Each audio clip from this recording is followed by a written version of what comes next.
बहुत समय पहले की बात है। एक जंगल में एक चिड़िया और उसके पति रहते थे। वह चिड़िया एक दिन दाने की तलाश में जा रही थी। तभी वह चिड़िया एक पेड़ पर जाकर बैठती है। तभी उस चिड़िया को रोने की आवाज आती है। जब चिड़िया इधर उधर देखती है, तब उस चिड़िया को एक बूढ़ी औरत दिखती है। वह औरत अपने आप से बोल रही थी, मैंने अपने बच्चों को पूरी जिंदगी भर ध्यान रखा, सारे चीजें टाइम पर दी, चाहे वह खाना हो या फिर कुछ और। जब मैं बूढ़ी हुई, ठीक से चल नहीं सकती, तो अब मेरे बच्चों को मुझ पर ध्यान देना चाहिए। तो अब वही बच्चे मुझे खाने तक को नहीं पूछते, ऐसा क्यों? ये सारी बातें चिड़िया सुनकर अपने पति को जाकर बताती है। उस चिड़िया के पति सारे बात को ध्यान से सुनता है और अपनी पत्नी को एक स्टोरी बताता है। वह चिड़िया अपनी पत्नी को बताता है, एक गांव में एक बहुत ही अमीर व्यापारी रहता था। वह व्यापारी अपने गांव का सबसे अमीर व्यापारी था। उसकी एक पत्नी थी और दो बेटे थे। अभी दोनों बेटा छोटा ही था। वह व्यापारी अपने बेटों से बहुत ज्यादा प्यार करता था। उनकी हर इच्छाओं को पूरा करता था। चाहे वह कुछ भी मांगते थे, उसे तुरंत ला कर दे देते थे।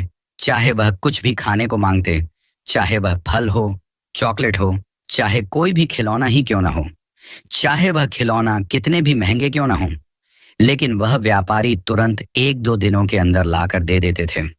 उस व्यापारी की पत्नी भी अपने बच्चों से बहुत ज्यादा प्यार करती थी। वह व्यापारी अपने बच्चों को बहुत ही बड़े स्कूल में उन दोनों को पढ़ने के लिए डाला। वह स्कूल उस गांव का सबसे बड़ा स्कूल था। वह व्यापारी अपने बच्चों की हर इच्छाओं को पूरा करता था। वह व्यापारी अपने बच्चों को कभी कष्ट नहीं देता था।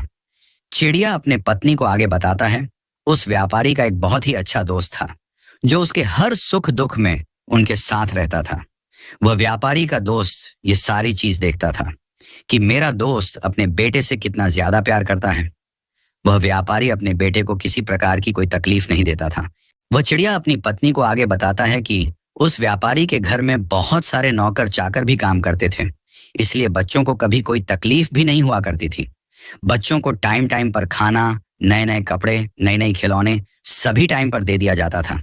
एक दिन की बात है, उस व्यापारी का एक बच्चा खेलते खेलते गिर जाता है, तो उस बच्चे को काफी गंभीर चोट भी आ जाती है। इसलिए वह व्यापारी अपने बच्चे को लेकर शहर जाते हैं और शहर के सबसे बड़े अस्पताल में उनका का इलाज कराते हैं। और जब घर लाते हैं, तो वह बच्चा का पूरा ध्यान उसकी पत्नी और वह व्यापारी करता है। वह व्यापारी उस बच्चे के इलाज में बहुत सारे पैसे खर्च किए। वह व्यापारी का दोस्त ये सारी चीज देख रहा था और उस व्यापारी का साथ भी देता था। 10 से 15 दिनों तक वह व्यापारी अपने काम पर भी नहीं जाता था।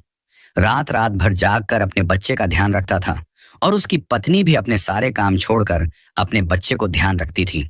धीरे धीरे बच्चे बड़े होते गए। दोनों बच्चों ने अपनी पढ़ाई कंप्लीट कर ली। एक ने शहर में जाकर नौकरी कर ली और दूसरे बच्चे ने अपना सारा बिजनेस संभाल लिया। चिड़िया अपने पत्नी को आगे बताती है, एक दिन उस व्यापारी की पत्नी ने अपने पति से बोला, अब दोनों बच्चों की शादी कर देना चाहिए। इसलिए व्यापारी ने उन दोनों बच्चों की शादी कर दी और व्यापारी मस्त से अपनी जिंदगी जीने लगा। धीरे धीरे कुछ सालों के बाद उस व्यापारी को एहसास हुआ, अब मुझे भी काम पर नहीं जाना चाहिए। धीरे धीरे मैं बूढ़ा होता जा रहा हूँ, मुझे अपना सारा बिजनेस अपने बच्चों पर सौंप देना चाहिए। इसलिए वह व्यापारी अपने सारा बिजनेस अपने बेटे को सौंप देता है और घर में ही रहने लगता है। वह व्यापारी और उसकी पत्नी धीरे धीरे बूढ़े हो रहे थे और वह व्यापारी अपने दोस्त के साथ हर शाम को मिलकर समय बिताया करता था। उस व्यापारी के बच्चे अपने काम में व्यस्त थे। धीरे धीरे उस व्यापारी को एहसास होने लगा कि मेरे बच्चे मुझे इग्नोर कर रहे हैं। एक दिन की बात है, वह व्यापारी बीमार हो जाता है और जब उस व्यापारी की पत्नी ने अपने बेटे को कहती है, डॉक्टर के पास लेकर चलो अपने पापा को, तो उसके बेटे ने कहा, मैं अभी बहुत बिजी हूँ, आप ही खुद लेकर चले जाओ। उसके इस व्यवहार को सुनकर उस व्यापारी की पत्नी बहुत ज्यादा उदास हो गई। जैसे तैसे कर करके उस व्यापारी का इलाज तो हुआ और कुछ दिनों बाद वह व्यापारी की पत्नी जब अपने बेटों की पत्नी से खाना मांगने गई, तो उसके बेटे की पत्नी ने बोला, खुद ही जाकर ले लो। व्यापारी और उसकी पत्नी को धीरे धीरे समझ आने लगा कि मेरे बच्चे मुझे इग्नोर कर रहे हैं। बचपन में मैंने उनकी कितना ख्याल रखा, कितना ध्यान रखा, समय पर चीजें लाकर दिए, फिर भी वह लोग मेरे साथ ऐसा व्यवहार कर रहे हैं। वह व्यापारी और उसकी पत्नी आपस में बात कर रहे थे, हम दोनों ने अपने बच्चों की इतनी सेवा की, इतना ध्यान रखा, लेकिन आज जब हम लोगों बूढ़े हो गए तो वह लोग हमें ध्यान नहीं देते, हमारा ध्यान नहीं रखते। तो दोस्तों, चिड़िया ने अपने पति से कहा, आगे क्या हुआ? जल्दी बताओ। तब चिड़िया के पति ने कहा, आगे सुनो, अभी तो बहुत बहुत सारे बातें बची हैं। एक दिन उस व्यापारी की पत्नी पिछल कर गिर जाती है। बूढ़ी होने की वजह से उनको काफी गंभीर चोट आ जाती है। व्यापारी अपने बेटे को फोन लगाता है कि जल्दी घर आ जाओ, तेरी माँ पिछल कर गिर गई है, उन्हें अस्पताल ले जाना है। तब बेटे ने कहा, आप ही लेकर चल जाओ, मैं अभी बहुत ज्यादा बिजी हूँ, मैं थोड़ा लेट से आऊंगा। ये सब बात सुनकर व्यापारी बहुत ज्यादा डर गया।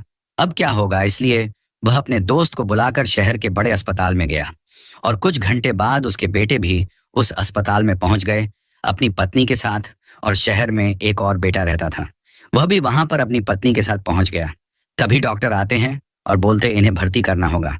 तभी उसके बेटे ने बोला, नहीं नहीं, भर्ती करवाने की कोई जरूरत नहीं है, कोई सस्ती सी दवाई लिख दो। तभी उसकी पत्नी ने भी बोला, हाँ हाँ, वैसे भी सासू माँ तो बूढ़ी हो गई है। फिर कुछ घंटे के बाद वे लोग अपने गांव चले जाते हैं। वह व्यापारी और उसकी पत्नी ऊपर वाले रूम में रहते थे, इसलिए वह अपने रूम में चले गए और दोनों बेटे और दोनों बहू बाहर गार्डन में बैठकर आपस में बात करने लगे। ठीक हुआ भर्ती नहीं करवाए, पैसे तो बच गए हमारे। ये सारी बातें वह व्यापारी का दोस्त सुन लेता है और वह व्यापारी का दोस्त उसके बेटे को जाकर उसी समय बोलता है, तेरे पिताजी ने तुम्हारे लिए इतना कुछ किया, तुम्हारे एक इशारे पर तुम्हें सब चीज ला कर दिया।